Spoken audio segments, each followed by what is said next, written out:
종합소득세 중간예납 정리를 해보겠습니다. 이거 매년 11월 달 되면 종합소득세 중간예납 고지서가 날라와요. 종합소득세는 원래 1년에 한 번 내는 거죠. 1월부터 12월에 소득에 대해서 이거 다 합쳐가지고 내년 5월 달에 우리가 이제 신고하고 납부하는 건데, 그거를 한 번에 내면 이제 너무 부담되니까 중간에 한 번 더 내라 해가지고 11월 달에 딱 중간에 이제 5월에 낸 거에 절반을 내는 게 종합소득세 중간예납인데, 사실 종합소득세 중간예납은 지금 말씀드린 정도만 알고 계시면 돼요. 그리고 이거는 그냥 고지서가 날라오거든요. 내라는 거 그냥 내면 되는데, 좀 자세히 알고 싶다 이런 분도 좀 있을 수 있으니까. 그리고 예외도 좀 있거든요. 그래서 오늘 준비를 했고요. 준비하는 김에 이렇게 준비를 했어요. 그럼 종합소득세 중간예납은 뭐냐? 중간예납은 일단 홈택스 가면은 이렇게 보기 좋게 정리해 놓은 게 있어요. 이걸 먼저 볼게요. 일단 중간예납 제도의 취지는 뭐냐면, 여기 보시면 이렇게 써 있습니다. 그러니까 종합소득세는 매년 5월 달에 내는 건데, 올해 5월 달에 내고 내년 5월 달에 내는 건데, 그 전에 중간에 11월 달에 이때 전년도에 낸 종합소득세의 절반을 그냥 고지서 날려갖고 가져가는 거거든요. 무조건 내야 돼요, 이거는. 그래서 여기 보면은 5월에 낼 소득세, 내년 5월에 낼 소득세를 미리 내는 건 아니고 올해 1월에서 6월까지에 내야 될 거를 지금 내는 거다, 뭐 이렇게 얘기하는데 좀 애매하죠. 그 다음에 근로소득자는 매월 구별 수령 시 소득세를 원천징수로 납부한다는 얘기를 뭐 굳이 여기 왜 써놨는지 모르겠는데, 그러니까 하여튼 근로소득자도 매월 내고 있다, 미리 내고 있다. 그러니까 사업자도 미리 내는 거에 너무 불만 갖지 마라, 이런 의도가 아닌가 싶어요. 하여튼 이렇게 설명이 돼 있고, 그 다음에 이제 중간예납이 지금 고지납부 제도거든요. 그러니까 원래 종합소득세는 신고해서 납부하는 거잖아요. 근데 고지납부 제도로 하는 이유는 개인 사업자들이 신고하는데 너무 힘드니까 이런 사회적 비용을 줄이기 위한 거다. 이거는 맞죠. 중간예납도 신고하라 그러면 아마 힘들겠죠. 더 세무사 비용도 많이 들고 그런 거고, 그 다음에 근데 고지로 납부하지만 만약에 올해 사업 실적이 부진하면은 신고해서 낼 수 있게 고지납부 제도의 단점을 보완하고 있다, 이렇게 얘기하고 있는데 자세한 내용 뒤에서 볼게요. 그래서 여기 보면은 종합소득세 중간예납 납부 대상자 해가지고 정리되어 있는데, 원칙적으로는 종합소득이 있는 사업자가 이제 중간예납 낸다고 하는데, 뒤에서 보시겠지만은 종합소득이면 6가지 소득인데 사실 나머지 5가지는 안 내고요. 사업소득이 있는 사람이 내는 거예요. 뒤에서 정확하게 설명드릴게요. 그 다음에 요거는 올해 2022년 11월 달에 내는 중간예납은 요거 올해 또 코로나가 있었잖아요. 그리고 태풍 흰남노 피해가 또 있었으니까 요 2가지에서 좀 피해를 입은 분들은 이제 원래 11월까지인 거를 내년 3월로 연장해준다 그러더라고요. 아무튼 그래서 올해 1분기에 손실보상 대상자였던 분들, 그 다음에 태풍 흰남노 피해지역 거주자 모든 분들은 연장해준다. 그리고 이번에 이태원 사고 있었잖아요. 거기 유가족 분들도 연장해준다고 해요. 그래서 납부를 면제해주는 건 아니고 11월에 내야 되는 거를 내년 2월 달에 내게 해주는 걸로. 그래서 내년 2월에 고지서가 날라오면은 그때 2월 28일까지 내라는 거고요. 그 다음에 올해 상반기가 이제 1월에서 6월까지죠. 1월에서 6월 사이에 사업 실적이 부진한 분들은 이제 고지서 그냥 납부해도 되는데, 이게 사업이 부진하면 고지 납부하기가 어려울 수 있죠. 그런 경우에는 추계로 신고할 수 있다. 여기 그 내용도 뒤에서 자세히 말씀드릴게요. 그리고 분납하는 경우가 있는데, 분납하는 경우는 원래는 11월 달에 내는 분들 중에 분납하는 분들이 1월 31일까지거든요. 근데 이번에 2월 달까지 내는 분들 분납하는 경우는 5월까지란 얘기인 것 같아요. 그 다음에 이제 뭐 중간예납에서 예외되는 경우가 이렇게 안내가 돼 있는데, 요건 제가 뒤에서 이제 법 보면서 자세하게 설명드릴게요. 종합소득세 중간예납 제가 홈택스로 간단하게 봤는데요. 좀 법을 좀 그냥 정리를 한번 해봤어요. 정확하게 한번 정리해놓자 싶어가지고. 사실 크게 중요한 건 아닌데 중간예납은 내면 됩니다. 그냥 몰라도 돼요. 근데 궁금하신 분들은 그냥 이렇게 보세요. 자, 중간예납은요, 소득세법 65조에 나와 있습니다. 65조에 나와 있고, 여기 보시면은 여기 볼게요. 65조에 종합소득이 있는 거주자는 다 내야 되는데 예외가 있어요. 예외가 여기 괄호 안에 있거든요. 괄호 안에. 첫 번째는 대통령령으로 정하는 소득만 있는 자, 이렇게 했는데, 이 대통령령으로 정하는 소득이라는 게 요거거든요. 이게 소득세법 시행령 123조고, 여기 보시면은 대통령령으로 정하는 소득이란 첫 번째는 이자소득, 배당소득, 근로소득, 연금소득, 기타소득. 그래서 요것만 있는 사람들. 그러니까 이게 종합과세 대상이 원래 6가지인데 그 중에서 5가지잖아요. 그러니까 사업소득만 빼고 나머지 소득만 있는 사람들은 그 중간예납 안 한다는 거예요. 그러니까 사업소득이 있는 사람들은 중간예납 해야 되고요.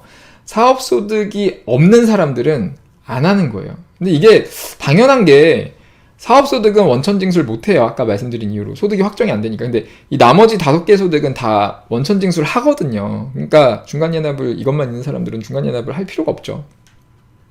그런 거고, 그 다음에 이제 사업소득이 있는 사람들 중에서 뭐 속기, 타자, 뭐 이런 경우에 이제 여기에 해당하는 업종이면은 중간연합을 안 한대요. 뭐 왜 그런지 모르겠는데 그렇게 돼 있고, 그 다음에 사업소득 중에서 여기 82조에 따라서 수시로 부과하는 소득 이렇게 돼 있는데 82조 보면은 수시 부과 결정 그래가지고 여기 보면은 뭐 이유가 이렇게 되는 이유가 뭐 사업 부지나 그 밖의 사유로 장기간 휴업 또는 폐업 상태에 있는 때로서 소득세를 포탈할 우려가 있다고 인정되는 경우, 뭐 그 다음에 두 번째 뭐 그 밖에 조세 포탈할 우려가 있다고 인정되는 경우, 뭐 이럴 때 수시 부과를 하나 봐요. 그래서 이런 경우가 아니면은 이제 이런 경우에는 이제 중간 수시 그거 부과를 하니까 중간연합을 안 한다는 거고, 그 다음에 3-2 여기 보면은 법 14조 뭐 여기에 따른 분리과세 주택 임대소득, 그러니까 여기도 분리과세 이런 용어가 나오잖아요. 그러니까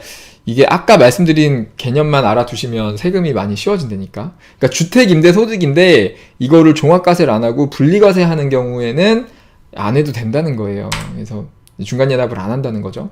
그래서 이 내용을 보면은 총 수익 금액의 합계액이 2천만 원 이하인 자, 총 수익 금액은 사업장에 들어온 돈을 다 합친 거예요. 그게 2천만 원 이하인 자의 주택임대소득, 요거를 이제 분리과세 주택임대소득이라고 하는 거죠. 그러니까 2천만 원 넘어가는 거는 이제 종합과세를 한다는 거고, 2천만 원이 안 되는 거는 분리과세를 해주는 거죠. 주택임대소득을. 이제 그게 이제 소득세법 시행령에 나와 있는 거고, 거기에 해당하는 경우에 중간연합 안 한다는 거고, 그 다음에 그 외에 기타 기획재정부령에서 정한다는 건데, 여기 보면은 저술가, 화가, 배우, 가수, 영화감독, 연출가, 뭐 직업 선수, 코치, 뭐 이런 경우에는 중간연합 안 한다는 거예요. 그래서 여러분 뭐 여기 해당이 되시면 중간연합 안 하는 건데, 일반적인 사업자들은 여기 해당이 안 되죠. 그래서 여기에 해당이 되는 경우는 예외고요. 중간연합 안 하고요. 그 다음에 또 하나가 신규 사업자예요. 신규 사업자인데 중간연합을 하는 과세기간 현재 사업자가 아니까 올해 1월 1일 기준으로 사업자가 아닌 사람 중에서 신규 사업자. 그러니까 기존에 사업자가 있던 사람들이 신규로 사업한 거는 해당이 안 되고, 사업자가 아예 없었는데 신규로 사업한 사람들은 제외한다. 그래서 신규 사업자는 제외다. 라는 얘기고요. 그래서 요 제외하는 사람들 빼고, 그러니까 보통 그냥 사업자라고 생각하면 돼요. 중간연합은 사업자한테 부과하는 건데, 기간은 요렇게 해요. 중간연합의 과세 기간은 1월 1일부터 6월 30일까지를 이제 중간연합 기간으로 정했고요.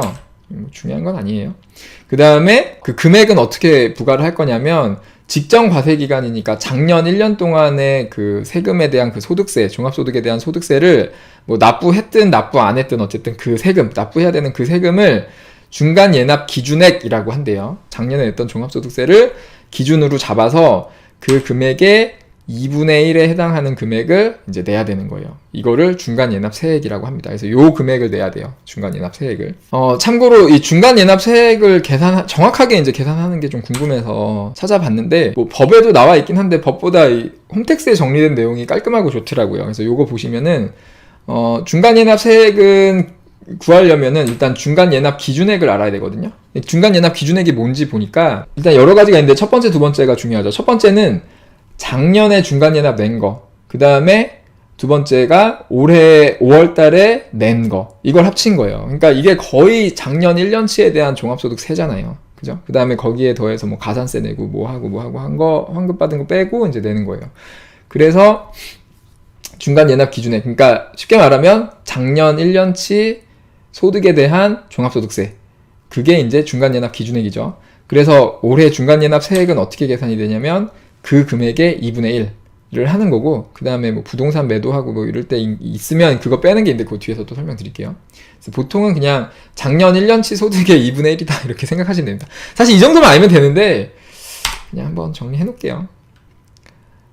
그래서 이렇게 계산한 금액을 언제까지 내냐면 11월 30일까지. 매년 11월 30일까지 내야 되고, 요거 안 내면 또 하루만 지나면 또 가산세 나오니까 가산세 매일 붙어요. 늦지 않게 내시고요. 그 다음에 그래서 11월 30일까지 내는데, 고지서는 11월 1일부터 15일 사이에 고지서를 발급하게 돼 있으니까 요 기간 중에 고지서를 받게 되겠죠. 중간연합이 요런 거예요. 요런 거고, 기본적으로 요런 건데, 이제 예외를 좀 정리해 볼게요. 예외가, 이게 다예요. 다 정리를 해봤는데요. 하나씩 볼게요. 간단하게 볼게요. 자, 고지납부인데, 기본적으로 고지납부인데, 그 중간연합 예외가 되는 게 어떤 경우냐면, 첫 번째는 신규 사업자입니다. 신규 사업자는 아까 법에서 봤죠? 소득세법 65조 아까 본 거. 여기에 1항에 보면은 요 내용. 요거 아까 설명드렸으니까. 그래서 신규 사업자는 안 내도 된다. 그 다음에 휴업자나 폐업자. 요거는 법에는 없더라고요. 휴업자, 폐업자 얘기가. 근데 홈택스에 정리되어 있는 거 예외 사항 보면은 여기 이렇게 돼 있어요. 휴업자나 폐업자는 6월 30일 이전에 휴폐업자는 안 내도 됩니다. 부과가 안 돼요. 그리고 6월 30일 이후에 폐업한 사람 중에서 수시 잔압이나 수시 부과한 경우, 이런 경우에는 이제 예외다. 중간연합 안 낸다. 그리고 중요한 게 요거. 중간연합 세액이 50만원 미만인 경우. 요거는 이제 내가 내야 되는 게 50만원 미만. 그러니까 이게 이제 작년 1년치 종합소득 금액이 100만원이 안 되면 그거의 절반이 50만원이 안 되는 거니까 안 내는 거죠. 이 근거는 이제 소득세법 86조의 소액 부징수라고 해서 뭐 세금이 뭐 원천세가 1,000원 미만이면은 안 걷는다 뭐 이런 얘기가 있는데, 여기 네 번째에 보면은 이제 중간연합 세액이 50만 원 미만인 경우에는 소액으로 봐서 부징수한다, 징수 안 한다 이렇게 돼 있는 거예요. 이거 안 내고, 그 다음에 네 번째는 중간연합이 1,000만 원이 초과될 수 있잖아요. 1,000만 원이 초과되는 경우에는 분할 납부를 할 수 있거든요. 요거는 좀 알아두시면 좋을 것 같아요. 좀 많이 내시는 분은. 그래서 요게 이제 소득세법 아까 65조 2항이거든요. 2항을 보면은 여기에 11월 30일까지 이제 세금을 다 내야 되는데, 만약에 그거를 전부 또는 일부를 납부하지 아니할 때 있잖아요. 우리가 11월 30일까지 안 냈을 때 그 세금을 안 낸 금액 중에서 77조에 따라서 분할 납부할 수 있는 세금이 있어요.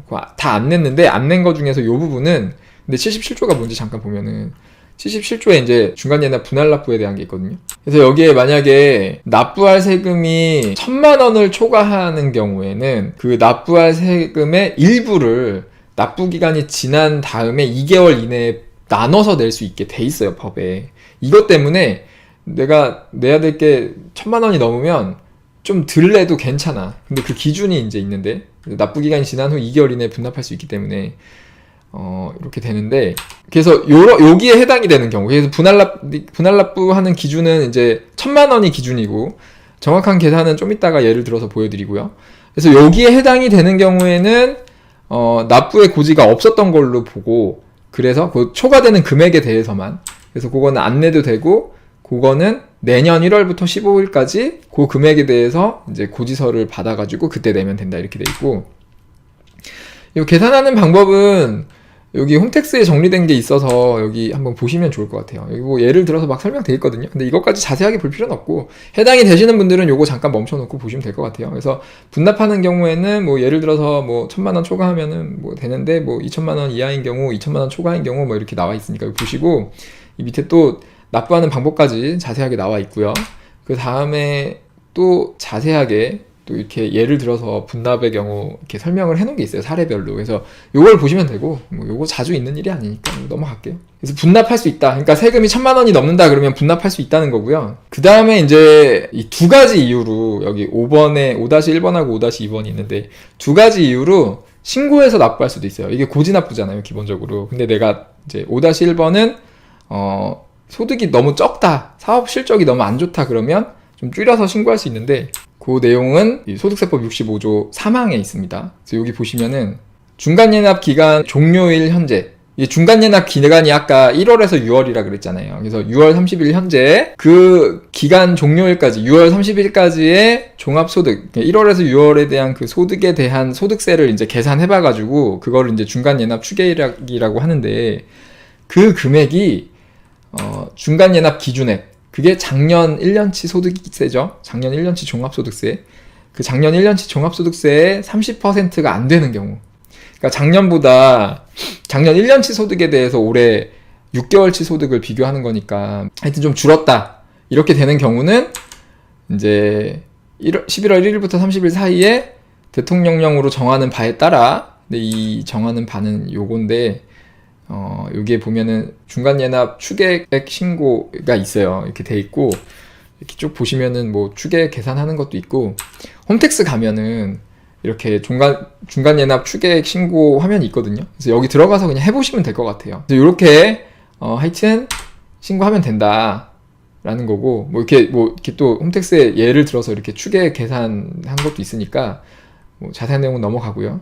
그래서 이런 방법으로 계산을 해서 신고할 수 있다. 그러니까 신고 납부할 수 있다는 거고, 이렇게 신고 납부를 하는 경우에는 이제 중간예납 고지서 날라오는 거는 이제 없던 걸로 한다. 신고할 수 있다. 뭐 그 얘기입니다. 그 다음에 5-2번은 이제 중간예납 기준액이 없는 거주자. 그러니까 중간예납 기준액이라는 게 작년 소득이죠. 작년 1년 소득세죠. 작년 1년치 소득세 세금이 없었던 사람 중에서 복식부기 의무자가 해당 과세 기간에 중간예납 기간 중 사업소득이 있는 경우에, 이런 경우가 많진 않을 텐데 하여튼 이런 경우에는 이제 신고해서 내라. 이제 기준 금액이 없어서 중간예납 고지가 안 되는데 이런 경우에 해당되면 신고해서 내라라는 거죠. 그 다음에 이제 6번째는 부동산 매매업자. 부동산 매매 사업 하시는 분 있잖아요. 부동산 매매 사업 하시는 경우에 1월에서 6월 사이에 매도하면 해당이 되는데, 먼저 여기 69조가 요거거든요. 부동산 매매 사업자는 토지나 건물을 매매하면은 매매일이 속하는 달의 말일부터 2개월이 되는 날까지 이제 요거를 신고를 해야 돼. 그래서 요걸 신고했을 때 그 매매 차익을 신고하는 거죠. 근데 그 신고한 경우에 1항에 따른 중간예납 기준액이니까 작년 1년치 소득세, 그쵸? 작년 소득세의 절반에서 이제 올해 상반기에 판매해서 납부한 그 세금, 그쵸? 그 세금을 빼는 거야. 그러니까 작년 소득의 절반에서 올해 부동산 매도해가지고 벌고 낸 소득세를 그 뺀 거를 이번에 내라 이거죠. 그리고 그 낸 게 더 크면은 중간예납을 안 한다 이렇게 하는 건데, 무슨 말인지 알겠죠? 설명은 좀 복잡해서 버벅거렸는데, 그렇고 그 다음에 납세조합 원천징수 뭐 이렇게 돼 있는데, 이것도 뭐 보면은 납세조합이 중간예납 기간 중에, 그러니까 납세조합 뭐 이런 게 있대요. 그래서 여기 150조에 따른 뭐식이 뭐 이렇게 설명돼 있는데, 150조 보면은 뭐 또 이런 게 있어요. 납세조합의 징수 의무 해가지고, 납세조합이 뭔지 모르겠는데 이런 게 있더라고요. 납세조합은 그 조합원의 뭐 이런 거에 해당하는 그 사업소득에 대해서 소득세를 매월 원천 징수해야 된대. 그래서 여기 해당되는 경우에는 이제 중간예납을 하지 않는다.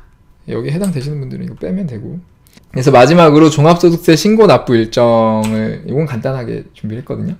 그래서 요거는 제가 그 사업자의 세무 일정, 소득세, 부가세, 그 다음에 인건비 관련해서 4대 보험, 원천세, 이렇게 4가지 세금 일정 정리한 거잖아요.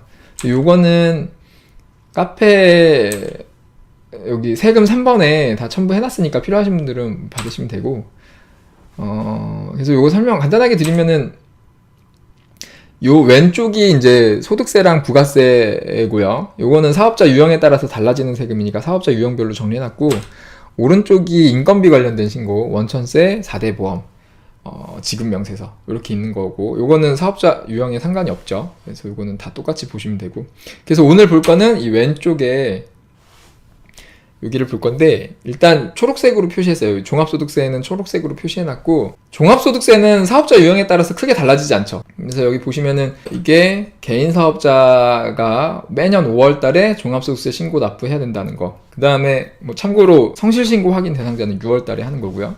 그 다음에 중간예납을 11월 달에 낸다는 거. 고지납부. 요게 답니다. 간단하죠? 종합소득세는 일정이 간단해요. 그래서 이렇게 보시면 되고, 그래서 종합소득세에 대해서